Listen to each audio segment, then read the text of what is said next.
দুপুরে খাবার শেষে আমাদের সবার পাতে যদি থাকে এরকম আমের টক, তাহলে দুপুরে খাবারটাই আমাদের জমে যায়। প্রথমে একটু কড়াইতে জল নিয়ে তাতে একটু হালকা লবণ হলুদ দিয়ে আমটাকে একটু হালকা করে ভাপিয়ে নিচ্ছি।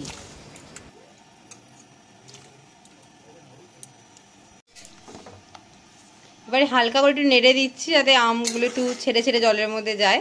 ঠিক আছে, দেখো আমার আমগুলো পুরো আস্তে আস্তে জলটা ফুটে এসেছে।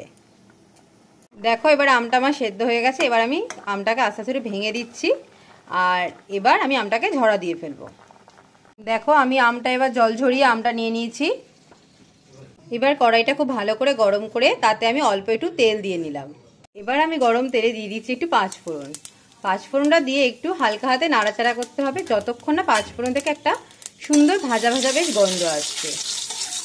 এবার আমি এর মধ্যে দিয়ে দিচ্ছি আমার ওই সেদ্ধ করা আম। তারপর সুন্দর করে হালকা হাতে একটু নেড়ে নিচ্ছি।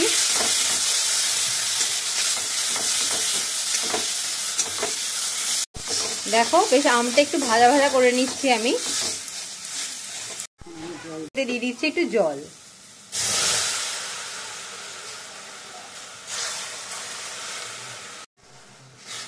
এবার জল দিয়ে আমি হালকা করে একটু আমটা নাড়াচাড়া করে দিলাম।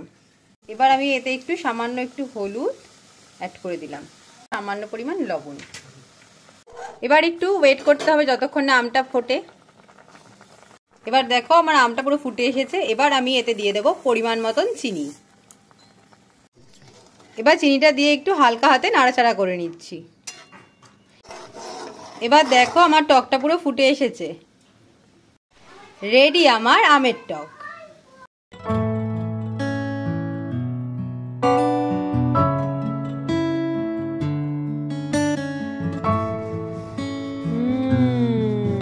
জাস্ট হেভি হয়েছে, আমার তো খুব ভালো লেগেছে। তোমরা অবশ্যই রেসিপিটা বাড়িতে ট্রাই করবে। আর তোমাদের যদি আমার ভিডিওগুলো ভালো লাগে তো প্লিজ পাশে থাকা সাবস্ক্রাইব অপশানে প্রেস করতে একদম ভুলবে না।